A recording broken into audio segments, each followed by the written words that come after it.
இடம்பொருள் நேயர்களுக்கு வணக்கம். ஸோ இன்னைக்கு பார்த்தீங்க அப்படின்னா இப்போ பாண்டியன் ஷோ சீரியலில் தங்கமயிலோட அட்ராசிட்டிஸ் அநியாயமாக போயிட்டு இருக்கு. அப்படியே காலில் எழுந்திரிச்சு யாரா இதெல்லாம் செஞ்சு வச்சா அப்படின்னா எல்லாமே நான் தான் செஞ்சேன். மதியான சாப்பாடு கூட செஞ்சிடலாம் நினச்சேன். நான் உங்களுக்கு என்ன பிடிக்கும்னு தெரியல, அதனால தான் விட்டு வச்சேன் அப்படிங்கிறாங்க. உடனே எதுக்கு இத்தனை வேலை நீயே செஞ்ச அப்படின்னா இனிமேல் நான் தான் செய்வேன். மூத்த மருமகளாக உங்கள் அத்தை பார்த்தீங்கன்னா கிட்டத்தட்ட ஒரு 10 வருஷமாக ஒரு 10 பேருக்கு மாற்றி சமைச்சு போட்டிருக்காங்க.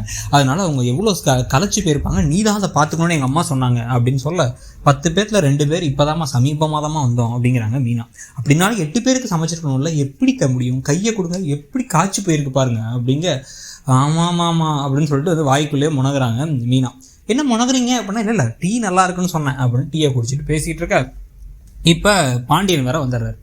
ஸோ இப்போ தான் அதில் வேறு ராஜியெல்லாம் ப்ரஷ் பண்ணிட்டு காஃபி டீ வாங்கி குடிச்சிட்டு இருக்காங்க. அதில் வேறு பாண்டியன் வெறும் வயிற்றோட இங்கே வாக்கிங் போகிறீங்க, டீ குடிச்சிட்டு போங்க அப்படின்னு இவங்க டீ எடுத்து வர உடனே நீயாமா போட்டால் சூப்பராக இருக்குது, இப்படி டீயை குடித்ததே இல்லைங்கிறார்.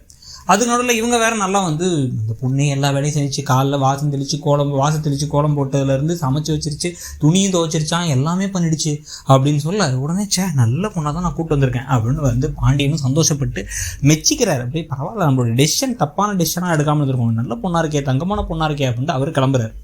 கிளம்புனதுக்கப்புறமா பாரு அந்த பிள்ளை நேற்று வந்த பிள்ளை எப்படி வேலை செய்யுதுன்ட்டு, நீங்கள் 2 பேரும் தான் இருக்கீங்க அப்படின்னா நாங்கள் தானே வாசல் தெளிச்சு கோலம் போடுவோம் இத்தனை நாளா அப்படின்னு இவங்க சொல்ல, ஆமாம் அந்த ஒத்த வேலையை 2 பேரும் பகிர்ந்து செஞ்சுக்கிட்டு இருப்பீங்க, அதுக்கு அவ்வளோ நேரம் வேறு எடுத்துப்பீங்க. இப்போ பாரு அந்த பொண்ணு எல்லா வேலையும் செஞ்சிருச்சு, யாராச்சும் உலகத்தில் இவ்வளோ வேலை செய்வாங்களா ஒரு கல்யாணமான அடுத்த நாள் அப்படிங்க, அதுதான் எங்களுக்கும் தெரில அப்படின்னு இவங்க புலம்புறாங்க.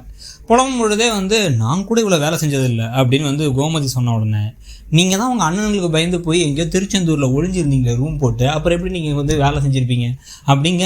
ஒன்றும் சரி விடு அப்படிங்கிறாங்க கோமதி. சொன்ன உடனே மீனா என்ன சொல்கிறாங்க அப்படின்னா மீனாவும் ராஜியும் சேர்ந்து நல்லா மாறிட்டீங்க அப்படிங்கிறாங்க. ராஜியே இப்போல்லாம் கம்பேர் பண்ணி பேசுகிறீங்க அப்படின்னா அப்படி இல்லைம்மா அப்படின்னு சொல்லிட்டு இருக்கும்பொழுது திருப்பி ஒரு தட்டு நிறைய டீயோட வெளில வராங்க தங்கமி.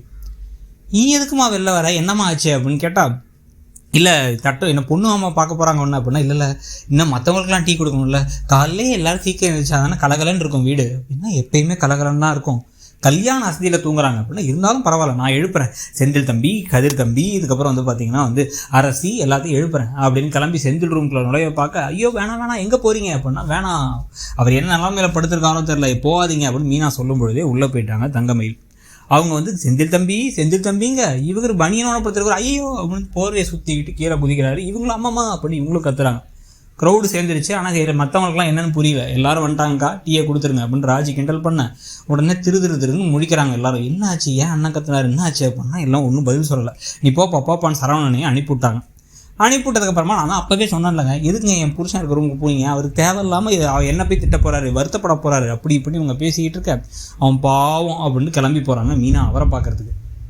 இங்கே இதில் வேறு தங்கமயில் நான் என்ன நினச்சா பண்ணேன் அப்படின்னு அவங்க போய் கடைசியாக கணவர்கிட்ட புலம்புறாங்க, சரவணன்ட்ட புலம்பிக்கிட்டே இருக்காங்க. எனக்கு என்ன பண்ணுறதுன்னு தெரியல, தப்பு பண்ணிட்டேன், நைட்டு என்னன்னா தூங்கிட்டேன் ஃபஸ்ட் நைட் அன்னைக்கு, இதுக்கப்புறம் காலையில் எழுந்துச்சு நல்லது செய்யலான்னு போய் இவங்க கடைசியில் அவரை பயமுறுத்தி விட்டேன், அவர் பயந்து கத்தி நானும் கத்தி எல்லோரும் க்ரௌடு சேர்ந்துருச்சு அப்படின்னு புலம்புறாங்க. இதுக்கு நடுவில் பார்த்தீங்கன்னா செந்தில் ஏன் அவங்கள அனுப்புனேன் அப்படின்னா, நான் வேணாலும் அவங்க வந்துட்டாங்கடா, விடு அப்படின்னா, ஐயோ அவங்க முகத்தில் எப்படி முடிப்பேன் நான், ஐயோ அப்படின்னு இவர் தனியாக புலம்புறாரு.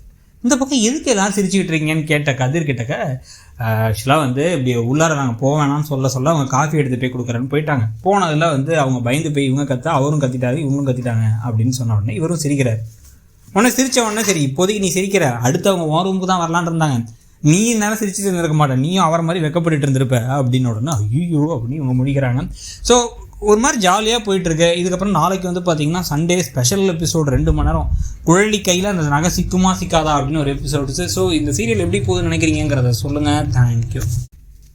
இடம்பொருள் நேயர்களுக்கு வணக்கம். ஸோ இன்னைக்கு பார்த்தீங்க அப்படின்னா இப்போ பாண்டியன் ஷோ சீரியலில் தங்கமயிலோட அட்ராசிட்டிஸ் அநியாயமாக போயிட்டு